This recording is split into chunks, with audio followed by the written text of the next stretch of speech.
पटना में तेजस्वी यादव ने बताया बिहार को लेकर अपना विजन, कहा नौकरी का होगा नवजागरण, 20 महीने में देंगे 10 लाख नौकरी। कोल्ड ड्रिफ्ट कप सिरप बनाने वाला हुआ गिरफ्तार, चेन्नई से पकड़ा गया ससेन फार्मा का मालिक रंगनाथन गोविंदन।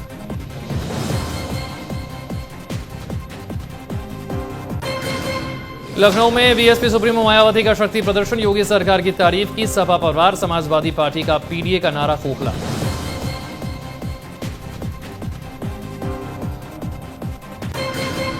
बिहार विधानसभा चुनाव के लिए जन स्वराज ने की पहली लिस्ट जारी, 51 सीटों पर उम्मीदवारों की घोषणा, राष्ट्रीय अध्यक्ष उदय सिंह ने की ऐलान।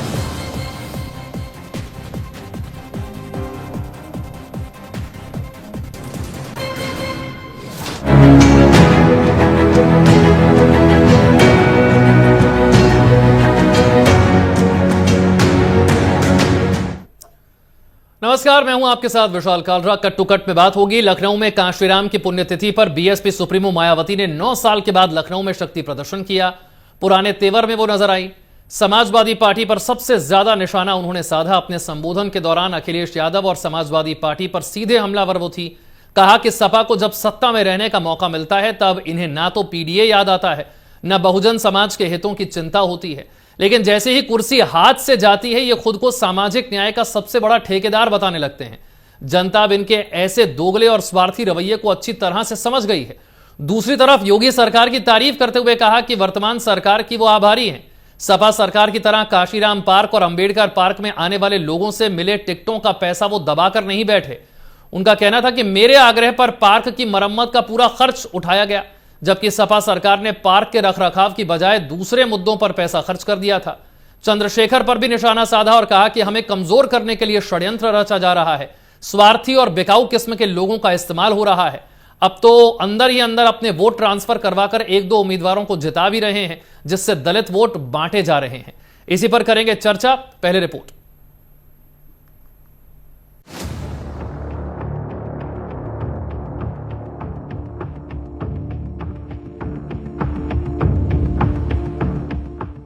इस विशाल जनसैलाब ने दिखा दिया कि सत्ता में मायावती की भागीदारी बेशक न रह गई हो, लेकिन दलित वोटरों में उनकी अहमियत अभी भी बरकरार है। काशीराम की पुण्यतिथि पर लखनऊ में आयोजित जनसभा में 5 लाख की भीड़ जमा करना कोई आसान काम नहीं था, लेकिन मायावती ने कर दिखाया। अब चाहे गठबंधन की मजबूरी हो या बनते बिगड़ते राजनीतिक समीकरण, माया मैडम इन दिनों अपने पुराने प्रतिद्वंदी योगी आदित्यनाथ की तारीफ में कसीदे पढ़ती नजर आ रही हैं। लेकिन जब अब वो सत्ता से बाहर है समाजवादी पार्टी, तो अभी 2-3 दिन पहले वो मीडिया में खबर छपवा रहे थे कि हम मान्यवर श्री कांशीराम जी के सम्मान में संगोष्ठी करेंगे। लेकिन जब वो सरकार में रहते हैं तो ना उन्हें पीडीए याद आता है और ना मान्यवर श्री कांशीराम जी की जयंती और ना ही पुण्यतिथि उनको याद आती है। प्रदेश की वर्तमान योगी आदित्यनाथ की सरकार की मैं आभारी हूं। उन्होंने इस पैदान का अच्छे से रखरखाव किया। योगी सरकार ने लोगों के खरीदे गए टिकटों का पैसा इससे पहले की समाजवादी पार्टी की सरकार की तरह दबाकर नहीं रखा, बल्कि जब बीएसपी ने आग्रह किया तो प्रदेश सरकार ने उस पैसे को इस पार्क की मरम्मत में खर्च किया। योगी सरकार ने वादा किया था कि टिकटों का पैसा किसी और काम में नहीं बल्कि पार्क के रखरखाव में ही खर्च होगा। कभी अखिलेश यादव के साथ बुआ बबुआ का रिश्ता बनाने वाली मायावती इन दोनों अपने भतीजे से दूर नजर आ रही हैं। उन्होंने रैली में कहा कि जब सपा सत्ता में होती है तो इनके मुखिया को काशीराम और दलित याद नहीं आते, लेकिन सत्ता से बेदखल होने के बाद ये दलित प्रेम दिखाते हैं। मायावती ने इस हमले पर अखिलेश यादव ने भी करारा जवाब दिया है। उन्होंने शायराना अंदाज में बिना मायावती का नाम लिए अपने एक्स हैंडल पर पोस्ट में लिखा, क्योंकि उनकी अंदरूनी साठगांठ है जारी, इसलिए वो हैं जुमले करने वालों के आभारी। जाहिर है कि अखिलेश यादव ने पलटवार करते हुए इशारों में एक तरफ बीजेपी के साथ मायावती की साठगांठ का आरोप लगाया और दूसरी तरफ सीएम योगी पर भी हमला बोल दिया। रैली में मायावती ने समाजवादी पार्टी के साथ साथ कांग्रेस पर भी जमकर निशाना साधा।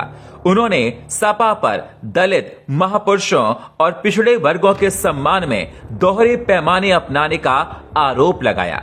कांग्रेस पर निशाना साधते हुए उन्होंने कहा कि केंद्र की कांग्रेस सरकार ने काशीराम के सम्मान में राष्ट्रीय शोक की घोषणा नहीं की। मायावती ने बीएसपी कार्यकर्ताओं से अपील की कि वे पार्टी को मजबूत करें और एक बार फिर पूर्ण बहुमत की सरकार बनाने का प्रयास करें। उनका लक्ष्य दलित और पिछड़े वर्ग को फिर से बीएसपी के मंच पर लाना है। उत्तर प्रदेश में बहुजन समाज पार्टी ऐसी पार्टी है जिसने 2 दशकों तक समाज के पिछड़े, दलित और वंचित वर्ग की आवाज बुलंद की। इसके संस्थापक काशीराम ने 1980 में अंबेडकर ऑन व्हील्स अभियान शुरू किया, जिससे दलितों को उनके अधिकारों और सामाजिक जागरूकता से अवगत कराया गया। 1981 में उन्होंने DS4 पार्टी बनाई, जो 1984 में बीएसपी में बदल गई। पार्टी का उद्देश्य हमेशा समाज के अंतिम पायदान पर खड़े व्यक्तियों को मुख्यधारा से जोड़ना रहा।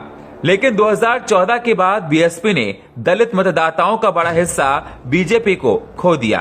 कुर्मी, कोयरी, राजभर, निषाद और मुसलमान जैसे वर्गों का समर्थन भी घटा।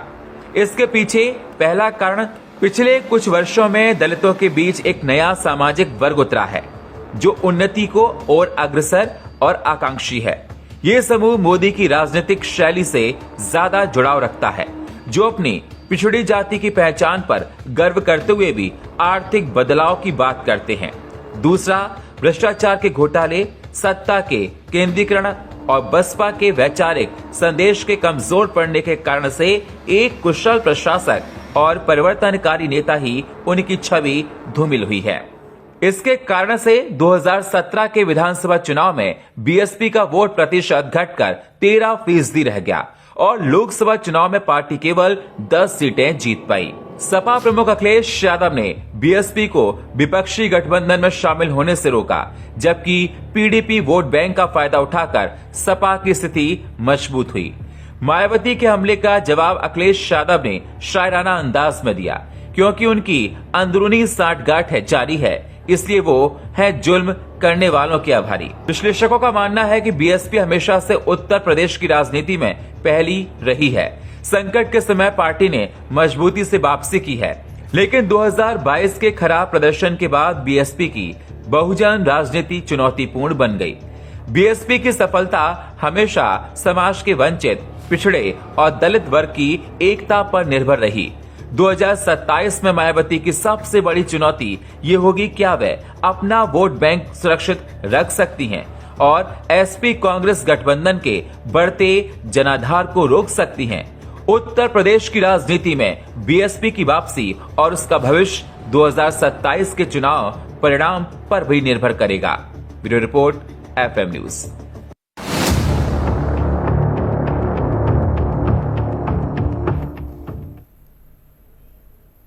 चर्चा के लिए भारतीय जनता पार्टी से अविरल मलिक हमारे साथ हैं, समाजवादी पार्टी से कपिल श्रीवास्तव हमारे साथ हैं, बीएसपी समर्थक प्रोफेसर श्रेयास हमारे साथ जुड़ रहे हैं, नरेश प्रधान साहब हमारे साथ जुड़ेंगे, वरिष्ठ पत्रकार डॉक्टर सुनील कौशिक और राजनीतिक विश्लेषक नवीन दुबे हमारे साथ जुड़ रहे हैं।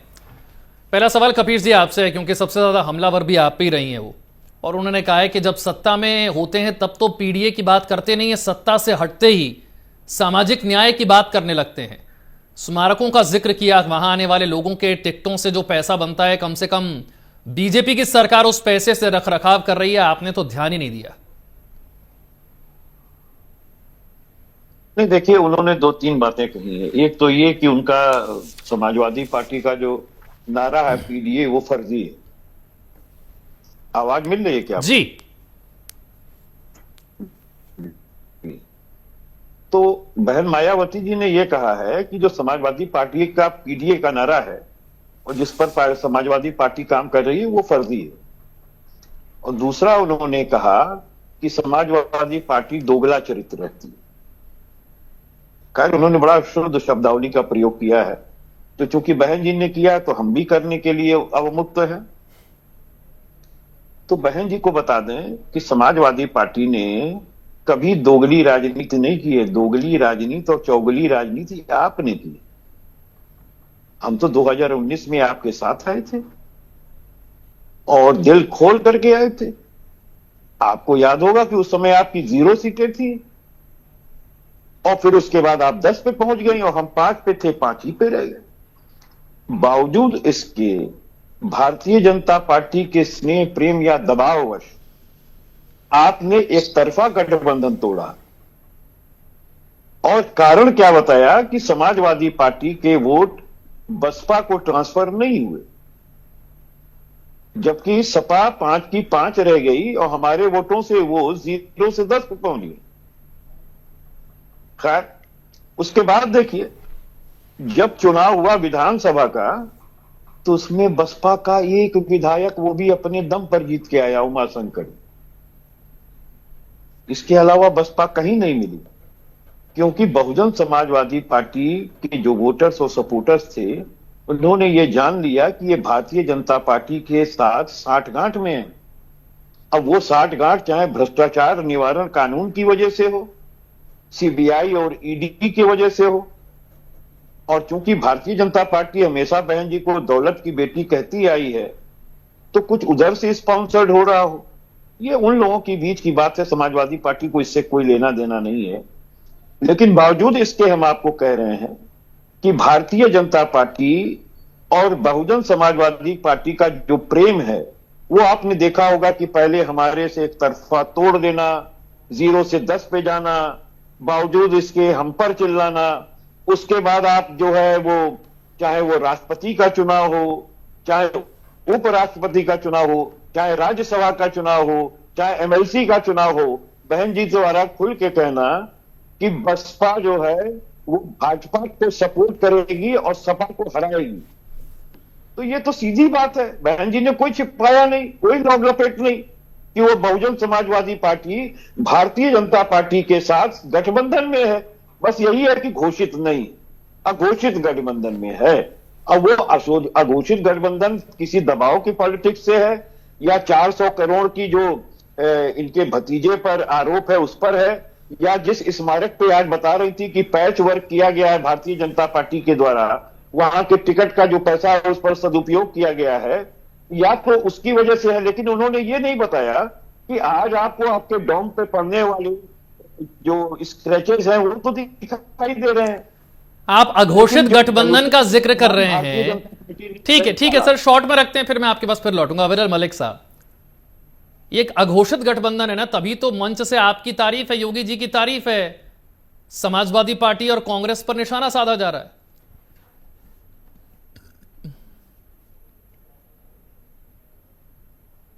मलिक साहब, आवाज मिल रही है आपको? ठीक, आवाज। प्रोफेसर श्रेया जी बताइए।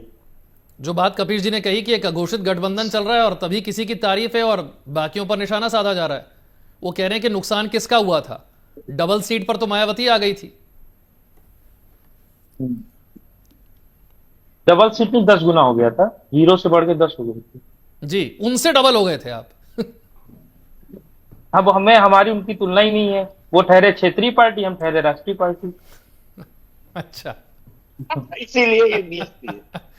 कबीर जी वो कह रहे तुलना ही क्या करनी है आपसे।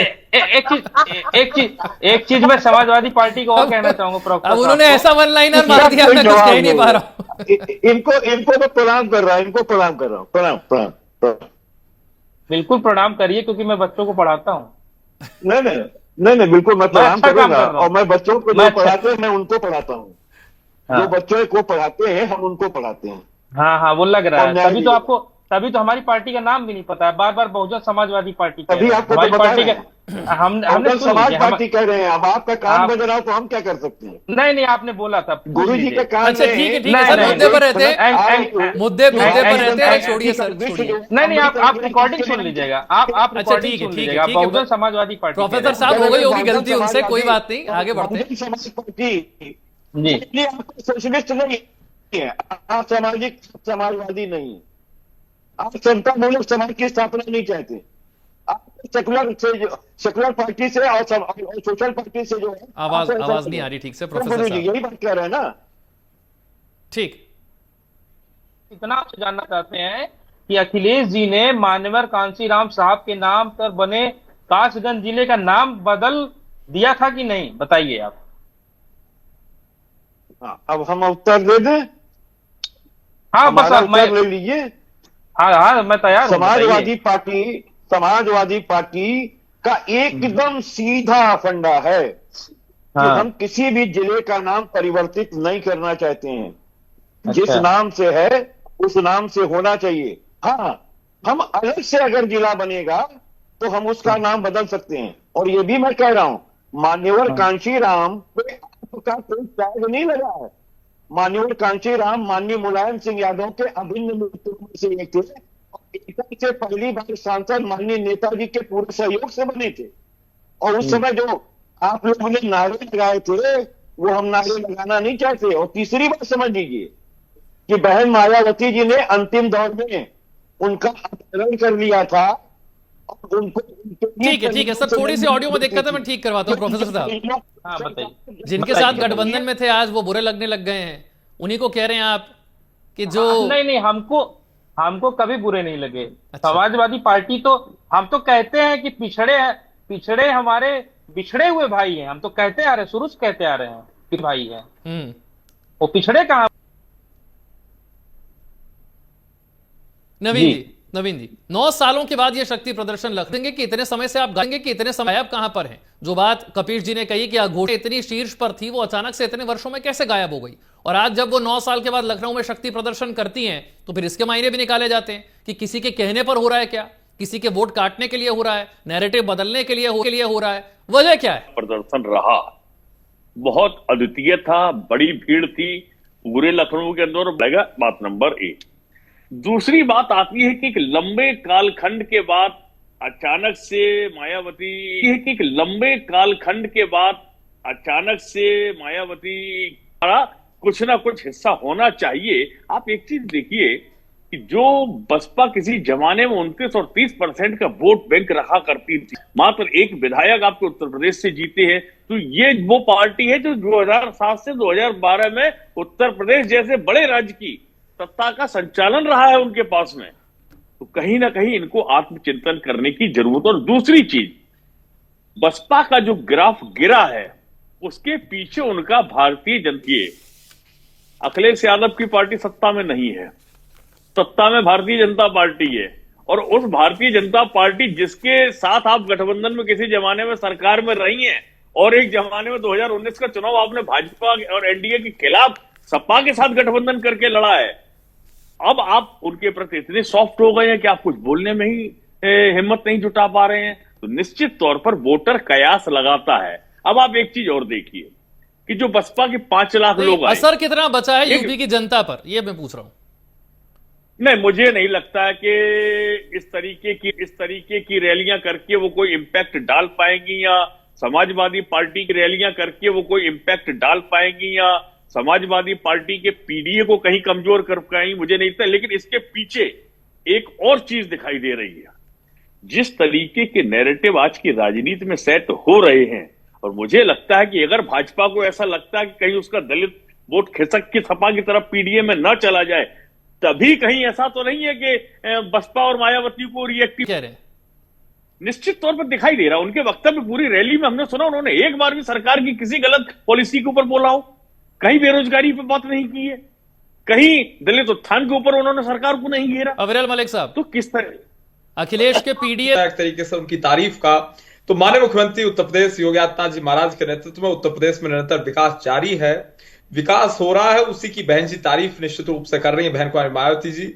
और उसके साथ साथ जहां तक पर्टिकुलर विषय है बहन कुमारी मायावती जी का, मैं समझता हूं निश्चित रूप से उनका एक अपना वोट बैंक है, निश्चित रूप से उनके द्वारा जो कार्य किए गए हैं लोग उन्हें सराहते हैं। और उसके साथ साथ किसी को अपमानित करना, देखिए आपके मतभेद हो सकते हैं, लेकिन मैं समझता हूं राजनीति में मनभेद किसी रूप में नहीं होने चाहिए। विचार अलग अलग हो सकते हैं, वो चलता है, लेकिन जहां तक विषय एक तरीके से अब समाजवादी पार्टी उनके ऊपर आरोप प्रत्यारोप की राजनीति करे, तो मैं समझता हूं वो ठीक नहीं है। कि किसी प्रकार से उलझुल आरोप नहीं लगाया जाना चाहिए और उसके साथ साथ किसी नेता का अपमान नहीं किया जाना चाहिए। और साथ साथ जहां तक विषय तरीके से बहन मायावती जी का, तो निश्चित रूप से हमारी तारीफ रही है, तो हमने अच्छा कार्य किया है, योगी जी ने अच्छा कार्य किया है। मैं समझता हूं इसके ऊपर मोहर लगाने वाली ये बात निश्चित रूप से स्पष्ट रूप से है।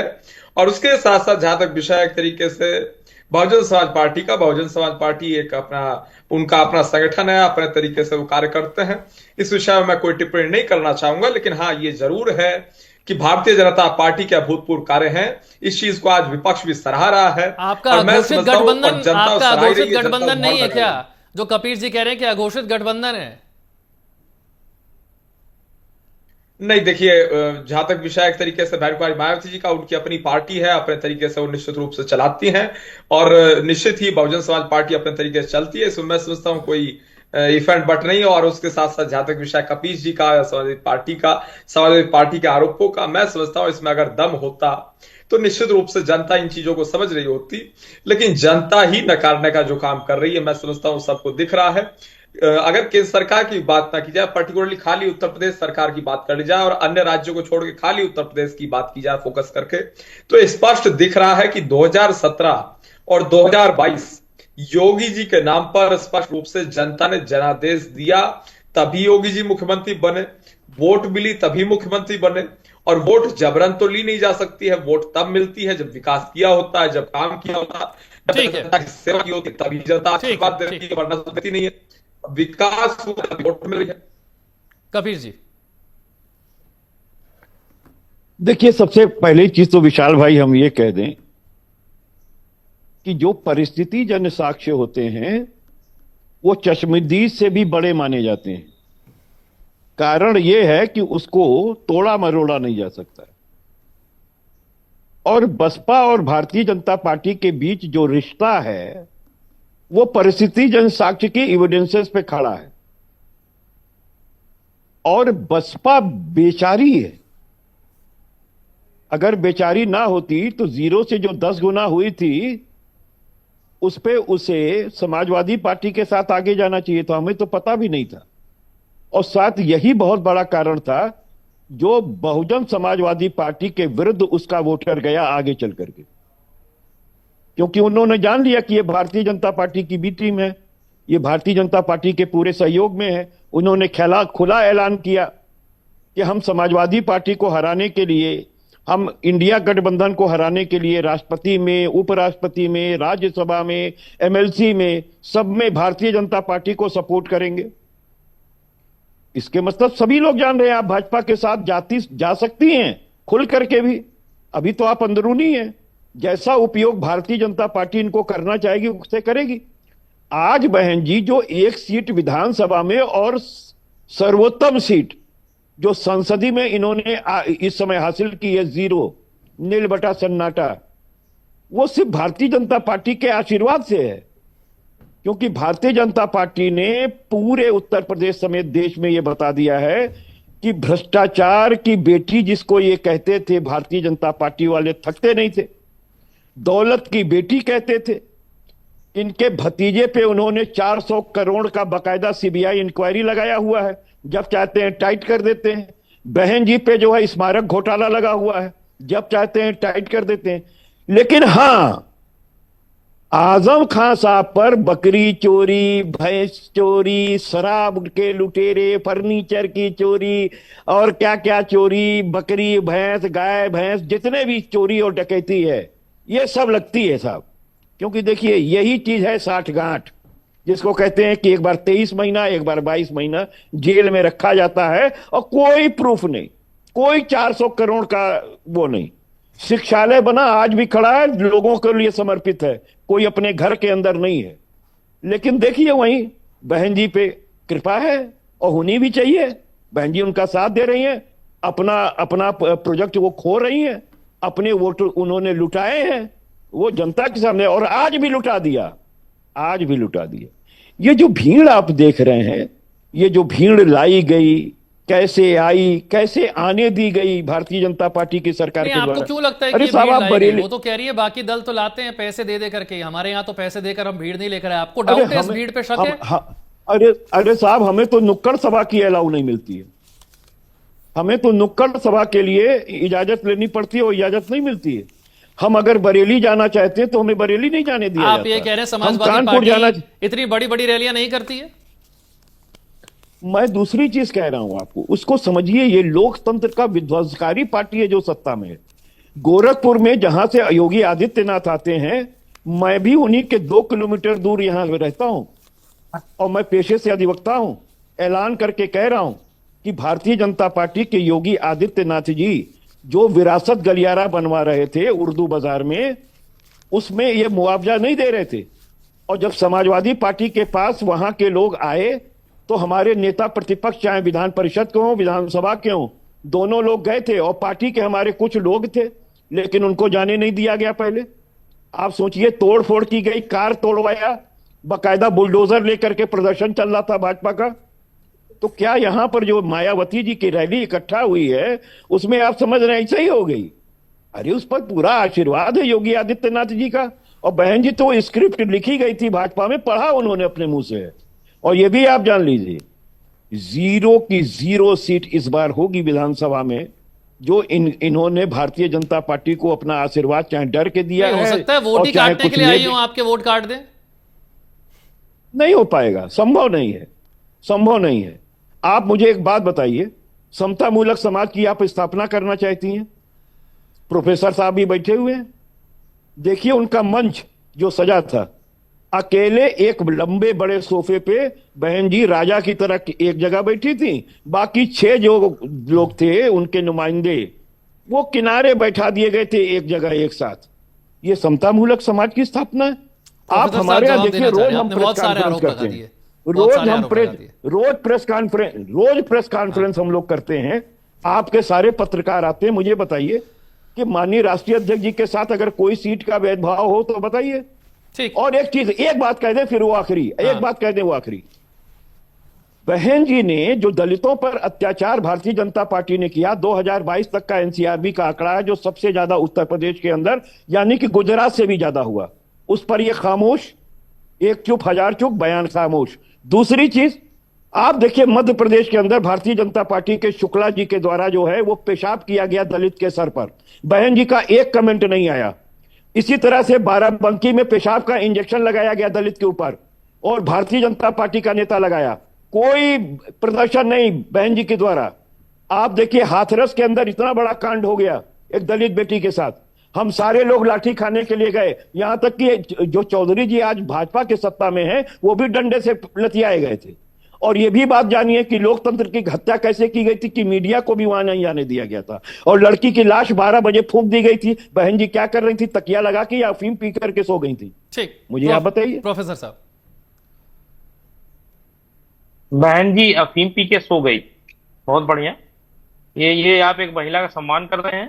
बहन जी बोल रहे राजा की तरह बैठी थी, ठीक है। तो आपके अखिलेश भैया साइकिल से चलते हैं, वो मर्सिडीज से नहीं चलते हैं। हम आप मर्सिडीज खरीद लेंगे? बताइए। मैं तो प्रोफेसर हूं, मैं तो मर्सिडीज से नहीं चल रहा हूं। अखिलेश भैया कौन सी कमाई कर रहे हैं कि मर्सिडीज से चल रहे हैं? साइकिल से चले, चुनाव निशान से प्रचार भी होगा। बस हो गया? नहीं हो नहीं गया। आप बोले अफीम, आप बोले अफीम पी के सो रही। नहीं आप बोल कैसे रहे हैं अफीम पी के सो रही? मैंने पूछा है। नहीं आप अफीम पी, आप माफी मांगिए, आप माफी मांगिए। बिल्कुल नहीं, नहीं आप माफी ये मांगिए। मैं कहूंगा, मैंने ये पूछा है आपसे कि क्या वो उन्होंने भांग खाया था, ये बात करने का तरीका है अफीम पिया था? मैं पूछ रहा हूं, आप बताओ। मैंने ये नहीं कहा कि वो पी थी, मैंने आपसे पूछा है कि अगर दलित को पेशाब के इंजेक्शन लगाई है, कैसे बोल दिया? अगर दलित के साथ पर मुद्दा जा रहा है, बोल दिया। अगर मैं अखिलेश जी कह रहा हूँ, मैं अखिलेश जी कह रहा हूँ, क्यों सो रही थी? तो मैं क्या कह रहा हूँ, मैंने भी तो बहन जी का क्यों नहीं पूछा हमने आपसे, क्या वो अफीम खा के सो रही थी? यही तो पूछा। अच्छा ठीक, अफीम खा के सो रही थी, आप कह दो नहीं। आप ये बताओ, जब दलितों का आरक्षण ठेकेदारी में खत्म किया जा रहा था, पेशाब किया जा रहा था, बहन जी कहाँ थी दलित के ऊपर जब पेशाब हो रही थी? बहन जी लखनऊ में थी। बहन जी ने ट्वीट करके बकायदा क्या कर रही थी? इतने बड़ी ताकतवर नेता क्यों कर रही थी? गला फट जाएगा, आराम दलित से के बात साथ करिए। खड़ी होने वाली गला है, फट जो जाएगा, भाजपा गला कहती फट है जाएगा, आराम से कि बात ये करिए। भ्रष्टाचार की कोख गला में फट इनका जाएगा, जुड़ा आराम हुआ से है, बात भाजपा करिए। कहती है, आराम से बात ये करिए, गला भाजपा फट जाएगा। कहती है कि ये गला दौलत फट की जाएगा। बेटी है, ये गला फट भ्रष्टाचारी जाएगा। है, इनके ऊपर आप सीबीआई गला की फट जाएगा इंक्वायरी है। आपका। आप उनकी आपका तारीफ गला कर फट रहे हो, जाएगा। आप दलितों के साथ नहीं बिल्कुल खड़े हम हो, तारीफ करेंगे, क्योंकि आप हमको दलितों बोलने के का, साथ नहीं खड़े हमको हो, बोलने का अधिकार, आप हमको बोलने का दलितों के सम्मान साथ नहीं भाजपा खड़े हो, मायावती कांग्रेस आप पार्टी ने दिया भ्रष्टाचार है। की वजह से दबे हुए हो, आप कुचले हुए हो भ्रष्टाचार की वजह से। आप मुझे बताओ, और आपके जो नहीं कुचले हुए हो? आपके जो रिश्तेदार आपके आप रिश्तेदार मुझे जो फरारी बताइए, करते हैं, आप मुझे बताइए, वो आलू आनंद जी बेच की के बात लाए हैं, बताइए। वो फरारी अच्छा, आनंद जी कपिल की जी, बात एक बताइए। सेकंड, कपिल जी, कपिल जी, भाजपा वो के फरारी साथ कपिल नहीं जी, है। कपिल जी, एक बार वो बात पूरी कर लें, फिर आप बोल लीजिएगा। एक बार प्रोफेसर साहब अपनी पूरी बात कर लें। ठीक, प्रोफेसर साहब बोलिए। वो फरारी आलू बेच के लाए हैं, दौलत की बेटी बता रहे हो। अखिलेश जी साइकिल से चलते हैं, अखिलेश जी साइकिल से चलते हैं, चलिए ना साइकिल से अरे, प्रचार करिए। प्रोफेसर नहीं, हो कि बताओ, तुम्हारे बताओ। कान बज रहे हैं, ये बताओ तुम्हारे कान बज रहे हैं क्या? अरे मैंने कहा तुम्हारे दौलत की मत बेटी करिए, भाजपा कहती है, तुम्हारे मत तुम उसी करिए। लायक हो। बहुत मैं सुन तो लो, तुम भी उसी लायक हो, उसी लायक हो, तुम भी उसी लायक हो। अरे सर, पर्सनल तुमको मत बता होइए रहा हूं ना, मुद्दे तुम पर उसी रहिए, लायक पर्सनल हो। मत होइए प्लीज। इसलिए पूछ रहा हूं, सुन लो, दलित के चिंतक बने सुनाओ। पेशाब करवाती है पार्टी तुम्हारी सर पे, और मेरी तुम्हारे पार्टी मुंह से पेशाब बोल नहीं करवाई है, करते हैं। मेरी और पार्टी नहीं तो पेशाब कौन करवाई कह रहा है। है? चलिए भाजपा ठीक है, का ठीक साथ है, दे ठीक है, रही आराम हैं। से, आराम से, आराम भाजपा से, के आराम लोगों से। को वोट दे रही नवीन, हैं। नवीन जी, कौन- नवीन आप जी, कौन जो सा बात बात कपिल जी वाला? कह रहे हैं कि इतने आपकी समय तक जो पार्टी दलितों पर हुआ देश में, आपकी पार्टी उस पर मायावती खामोश रहती हैं, आज अचानक से आती हैं और सारी चीजें याद करके जो है वो अखिलेश पर निशाना साधने लगती हैं। नवीन जी, बहुत गलत नवीन बोल रहे हैं जी, आप। ठीक है, ना नवीन जी। नहीं, विशाल जी, देखिए, दो तीन चीजें हैं बड़ी महत्वपूर्ण है। अभी हाल में हमने कुछ समय पहले देखा कि उन्होंने आकाश आनंद को और उनके ससुर को पार्टी से बाहर किया, पदों से हटाया, फिर वापस लिया। तो इंटरनली एक तो वो एडजस्टमेंट में काफी चीजें उनकी रही, जो कि ना तो मैं समझता हूं कि उनके सपोर्टर समझ पाए, ना पार्टी के लोग समझ पाए कि चल क्या रहा है बीएसपी के अंदर। और अब जब उन्होंने वापस फिर आकाश आनंद के हाथ में कमान दे दी, और उसके बाद आज जिस तरीके से उन्होंने रैली की, जो बातें कही हैं, निश्चित तौर पर उन बातों का असर जो आज से पहले वाला कैरेक्टर बसपा का हुआ करता था वो होता, तो मैं समझता हूं कि एक बहुत बड़ा मैसेज चला जाता दलित समाज के साथ में, और उन समाज के साथ में जो मायावती जी की प्रशासनिक क्षमताओं का कायल है। वो ये मानता है कि वो एक अच्छे एडमिनिस्ट्रेटर रहेंगे उत्तर प्रदेश की, एक बहुत बेहतरीन सरकार उन्होंने चलाई है, किस तरीके से अधिकारियों पर अंकुश लगाया जाता है, ये मैंने समझता हूं कि उत्तर प्रदेश की इतनी बेहतरीन मुख्यमंत्री तो आज तक कोई बना ही नहीं है। उन्होंने अधिकारियों को अधिकारी को बताया है कि तुम्हारी जिम्मेदारी क्या है, कैसे तुम्हें सरकार चलाई जाती है। ये परंपरा जो शुरू उन्होंने की थी, मैं समझता हूं उसका अनुपालन आज तक कोई नहीं कर पाया, चाहे मैं योगी जी को भी ले लूं, नहीं कर पाए। वो जो काबिलियत उनकी थी उसको बिल्कुल मैं सैल्यूट करूंगा, पहली चीज। दूसरी चीज आती है, एक बड़ा आरोप लगा, और बड़ा आरोप नहीं लगाया, उनकी पार्टी की जो मुख्य कर्ता धर्ता हुआ करते थे वो धीरे धीरे करके पार्टी से किनारा कर गए। उसके बाद आपका एक यूएसपी बन गया कि भैया कहीं किसी पार्टी से टिकट नहीं मिल रही है तो बसपा में चले जाओ, पैसा दो और टिकट ले आओ। ये परंपरा सी चली, और कई चेहरे हम लोगों ने तमाम विधानसभाओं में देखे कि वो गए और उन्होंने वहां से बसपा की टिकट पाई और उसके बाद आके चुनाव लड़े। इस तरीके की जब चीजें हुई तो निश्चित तौर पर आपका बहुजन समाज पार्टी का जो कार्यकर्ता था वो भी कहीं ना कहीं हतोत्साहित हुआ, नाराजगी उसमें आई, और अन्य वोटरों को भी लगने लगा कि यार हम लोग तो मेहनत करते हैं, लाठियां खाती है सरकार हमारी नहीं होती तब, और उसके बाद यही लोग जो हमारे ऊपर अत्याचार करते थे यही हमारी पार्टी से टिकटें लेके आ रहे हैं, चुनाव लड़ रहे हैं। तो उस तरीके की जो पॉलिसीज थी वो बड़ा सिंपल फंडामेंटल हुआ करता था बसपा का कि भाई ऐसा है, मेरा वोट बैंक रिजर्व एक विधानसभा के अंदर अगर मेरा 25,000 वोट है वो तो आपको हम दे रहे हैं, उसका हम आपसे पैसा ले रहे हैं, बाद बाकी आप अपना अरेंज कर लो, सीट निकालो। लोग निकालते थे, जीतते थे, तमाम बड़े ब्राह्मण और तमाम ऐसे ऐसे चेहरे चुनाव जीत के आए हैं बीएसपी की टिकट पर, जिन्हें कभी कोई नहीं जानता था, इतने पॉपुलर भी नहीं हुआ करते थे। लेकिन वो एक समीकरण था, समीकरण बदला, दलित समाज की युवाओं में भी बदलाव आया, शिक्षा और प्रगति, इस तरीके की चीजें जब डेवलप होती हैं, सबके हाथ में एंड्रॉइड फोन आया तो वो देखना शुरू हुआ। वो सब चीजें जब लोगों ने देखी हैं, समझी हैं, खासकर युवाओं ने देखी है, तो कहीं ना कहीं वो विश्वास डगमगाया, और डगमगाने का नतीजा ये हुआ कि आपको 22% से 9% पर आना पड़ा। ये स्थिति बनी। अब रिबिल्ड करने के लिए आपको आना है तो देखिए बड़ा सिंपल फंडामेंटल होता है किसी का भी विपक्ष में राजनीति करने का। यदि या तो आप सत्ता के हिस्सेदार हो या तो आपकी भागीदारी भाजपा के साथ हो तब तो कोई दिक्कत नहीं, जैसे जदयू और भाजपा है। लेकिन यहां आप भाजपा के साथ नहीं है और आप अगर भाजपा को बख्श देंगी, विपक्ष को कोसेंगी और कांग्रेस को आप आरोपित करेंगी, समाजवादी को आरोपित करेंगी, अन्य किसी दल को आरोपित करेंगी, तो ये कॉमन सेंस की बात है। जनता समझ जाती है कि आपको ड्राइव कौन कर रहा है। ठीक है, कॉमन सेंस की बात है। आप ये कह रहे हैं, अविरल मलिक साहब मानने को तैयार नहीं है। नवीन जी कह रहे हैं तो कॉमन सेंस की बात है ना, जो सत्ता में है उसी की पॉलिसीज की आलोचना करके तो विपक्ष में कोई पार्टी जो है वो सत्ता की तरफ आगे बढ़ सकती है। विपक्ष की बुराइयां करके क्या हासिल होगा? जी नहीं, देखिए मैं तो नवीन जी की सारी बात मान लूंगा, मुझे किसी बात को मानने में मैं समझता हूं मुझे दिक्कत ही नहीं है, लेकिन जो सामने दिख रहा है मैं समझता हूं अगर उसे एक्सेप्ट कर लिया जाए तो ज्यादा अच्छा और बेहतर रहेगा। जहां तक विषय बहन कुमारी मायावती जी का, उनका पूर्ण रूप से मैं समझता हूं कि अधिकार है हर विषय पर राय रखने का, उनके द्वारा राय रखी जाती है और वे विपक्ष में है। अगर विपक्ष भारतीय जनता पार्टी की, उत्तर प्रदेश की सरकार की, योगी जी के मॉडल की अगर तारीफ कर रहा है तो मैं समझता हूं वो बेहतरीन बात है, बेहतरीन विषय है और इसमें मैं समझता हूं किसी प्रकार की राजनीति ढूंढी भी नहीं जानी चाहिए। अरे अविरल जी, और उसमें अविरल जी यही तो कॉमन सेंस है। जो पार्टी विपक्ष में वो सरकार की तारीफ करके कभी सत्ता में आ सकती है क्या? वही तो नवीन जी कह रहे हैं कि कौन चला रहा है वो तो पता चल जाता है। नहीं, बिल्कुल आ सकती है, बिल्कुल आ सकती है अगर सकारात्मक मुद्दों के आधार पर चले। पूरे विपक्ष को सकारात्मक मुद्दों के आधार पर चलना चाहिए और जो सही चीज है उसे सही ठहराना चाहिए। अरे कांशीराम स्मारक भी आप ही संभाल लेंगे, अंबेडकर जी का पार्क भी आप ही संभाल लेंगे, फिर मायावती जी को सत्ता में आने की जरूरत क्या है? उनके सारे काम तो आप ही कर रहे हैं फिर आज की रैली के मुताबिक, फिर उन्हें क्या जरूरत है? नहीं, बिल्कुल कर रहे हैं, बिल्कुल कर रहे हैं और जनता ने हमें आशीर्वाद दिया है, विकास करने का आशीर्वाद दिया, हम विकास कर रहे हैं। तो वही तो लोग पूछ रहे हैं फिर रैली का मकसद क्या था? अखिलेश जी पर निशाना साधना मकसद था क्या? उनकी आलोचना मकसद थी? नहीं देखिए, बिल्कुल बिल्कुल देखिए, जहां तक विषय एक तरीके से रैली के मकसद का मैं सोचता हूं उनके द्वारा कार्यक्रम आयोजित किया गया, कार्यक्रम आयोजित किए जाते हैं। बड़ी पार्टी है, वो अपने तरीके से निश्चित रूप से संगठन चला रही है, संगठन अपने तरीके से चल रहा है। सीधा आंसर इसका नहीं करेंगे, मैं जानता हूं वो चीज। बिल्कुल उन्हें बैठक करने का अधिकार है, पर्टिकुलरली अगर बात कर ली जाए, लेकिन उसके साथ साथ जहां तक विषय है विकास का, हमारा उद्देश्य विकास है और विकास हो रहा है तभी वो तारीफ कर रही है और सही को सही और गलत को गलत जो ना कहे वो मैं समझता हूं वो नेता नहीं है। आलोक पांडे जी राजनीतिक विश्लेषक हमारे साथ हैं। आलोक जी, 9 सालों के बाद लखनऊ में इतनी बड़ी मेगा रैली करने के पीछे का मकसद यह था कि जनता को बताया जाए कि बीजेपी की सरकार कितना अच्छा काम कर रही है।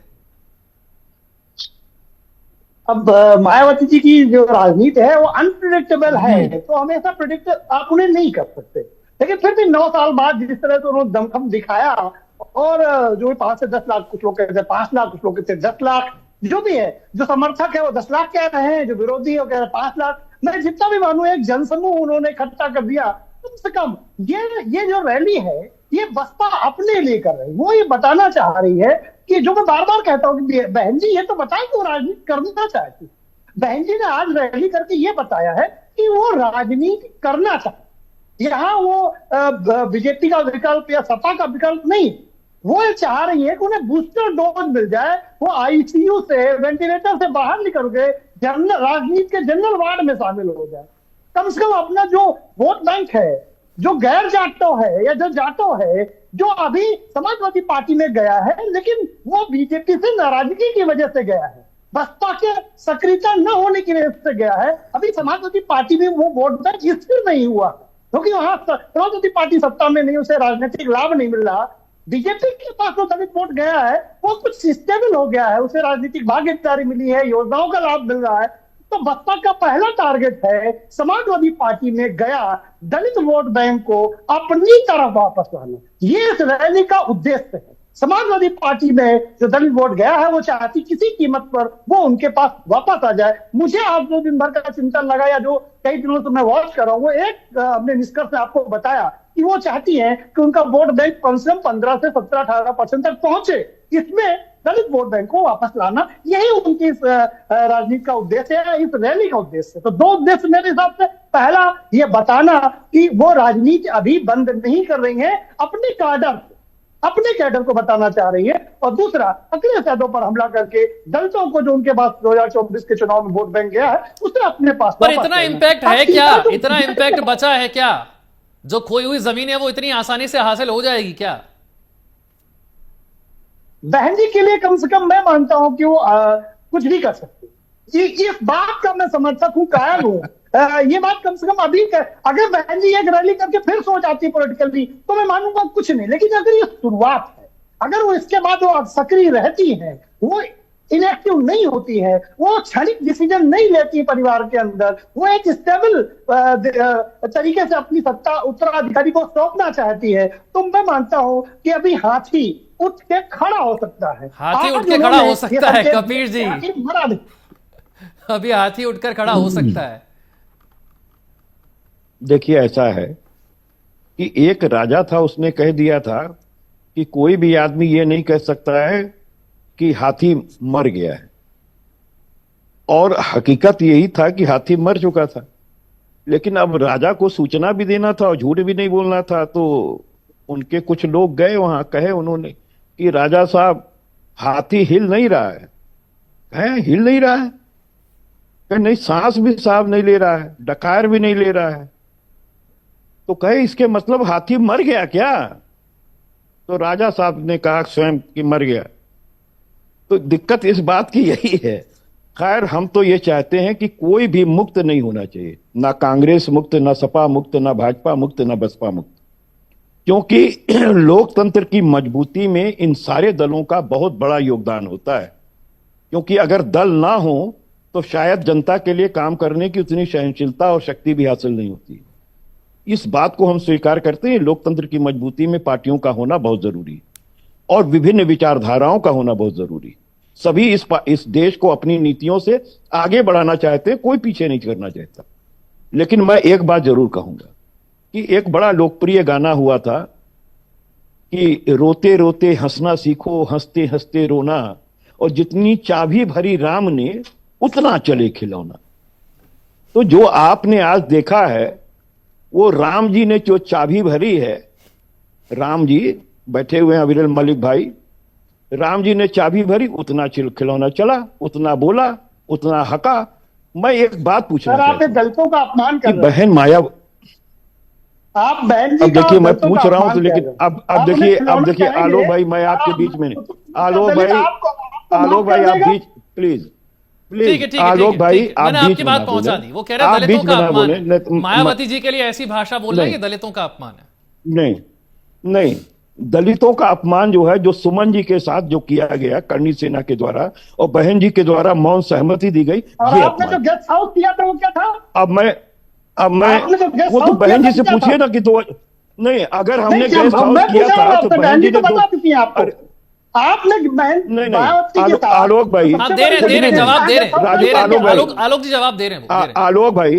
आलोक भाई बुद्धिमान हो आप, ये आपको कहने की जरूरत नहीं है, लेकिन मैं एक बात कह रहा हूं, बीच में मत बोलो, क्योंकि हम फिर उसके बाद दूसरी तरीके से बिहेव करते हैं। मैं एक बात आपको पूछ रहा हूं कि बहन जी ने 2019 में चुनाव हमारे साथ क्यों लड़ा था? नहीं, मैं ये पूछ रहा हूं, नहीं, मैं आपसे पूछ रहा हूं कि 2019 में बहन जी ने हमारे समाजवादी पार्टी के साथ आके चुनाव लड़ा और बहन जी ने बाकायदा मुलायम सिंह जी के लिए वोट मांगा और बबुआ और बुआ का रिश्ता चला, आज भी है, और हम लोगों ने पूरा सम्मान दिया। अखिलेश जी ने और डिंपल जी ने एक बहू और बेटे के रूप में इनको स्वीकार करते अपने बुआ का चरण स्पर्श किया। इससे ज्यादा दलित की महिमा क्या हो सकती है भाई? हमारे यहां तो दलित और हम लोग एक ही हैं।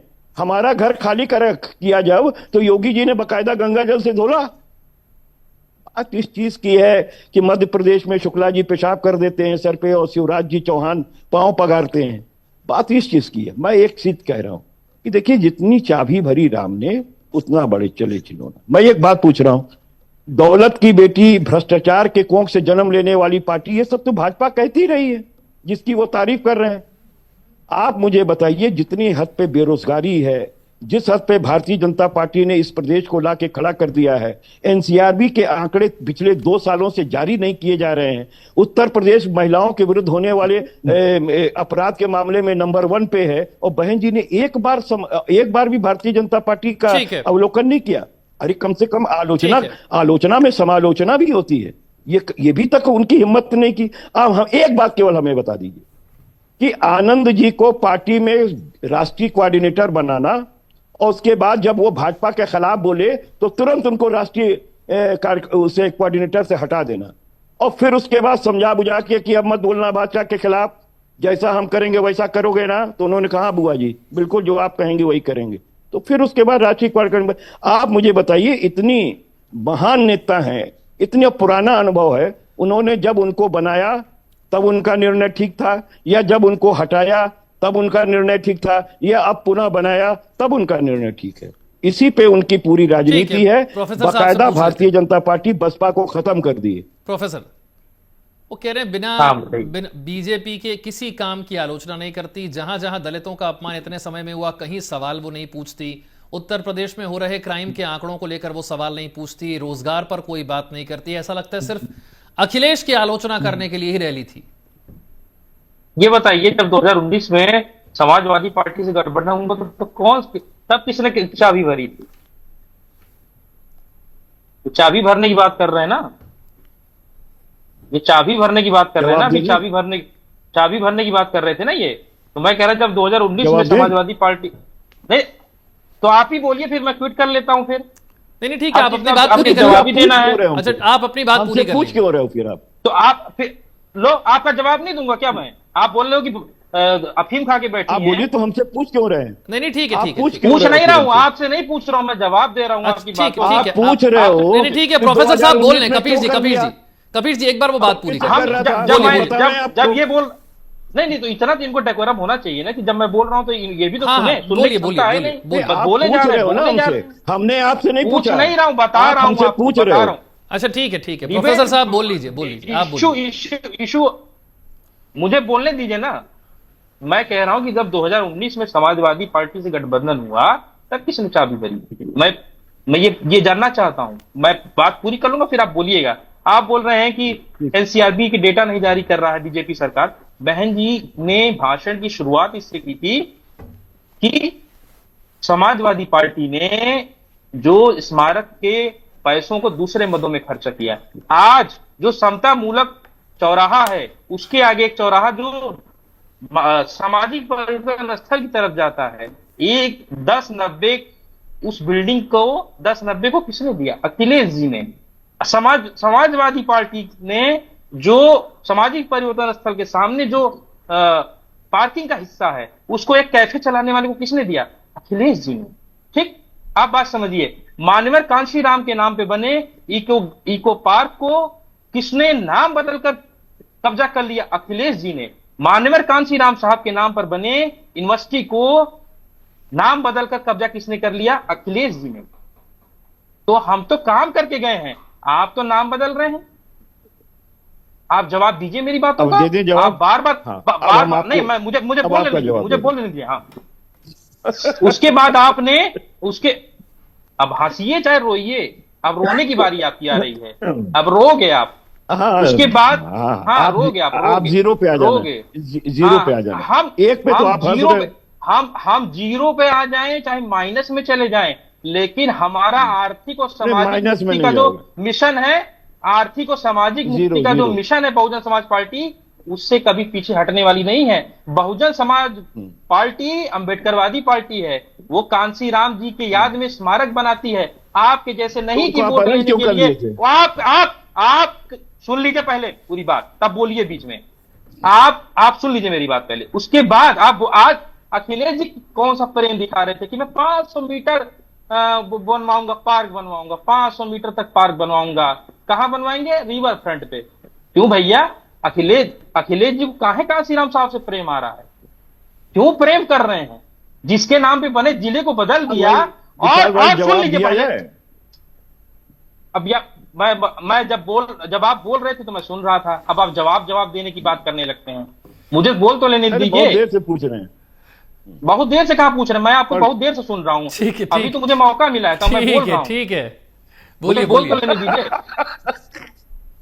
मुझे बोल तो लेने दीजिए प्रोफेसर साहब, बोलिए। मुझे बोल तो लेने दीजिए। बोलिए मुझे बोलिए आदरणीय प्रोफेसर साहब, बोलिए। अरे तुम ही कहिए, आप बड़े हैं मुझसे, कोई दिक्कत नहीं है। हम बड़ा हूं, इसमें कोई दो राय नहीं है। नहीं, हाँ, वो बड़े भी से लगी रहा है। है। सर मेरे पास समय कम है, प्लीज अपनी बात पूरी कर लीजिए प्रोफेसर साहब, प्लीज। तमीज से नहीं बड़े हुए हैं। तमीज से नहीं तमीज- पढ़ेंगे। अच्छा ठीक है, बहन जी, पर्सनल नहीं, पकड़ पर्सनल लीजिए। पर्सनल नहीं, आपकी तमीज समय नहीं दिखाई दे रही है। समय इतने की इजाजत देता है, मुझे आपको यहां पर माफी के साथ रोकना होगा। मायावती जी क्या इसी तरीके से एक्टिव रहती हैं आगे भी? यही बड़ा प्रश्न है जो इस चर्चा में उठा है, और जो समाजवादी पार्टी आरोप लगा रही है कि जितनी चाबी भरी गई थी उतना ही चलेंगे, या फिर वाकई में वो फिर से राजनीति में उसी तरीके से एक्टिव होने वाली है? वक्त बताएगा। फिलहाल सभी खास मेहमानों का बहुत बहुत शुक्रिया चर्चा में जुड़ने के लिए। छोटा सा ब्रेक।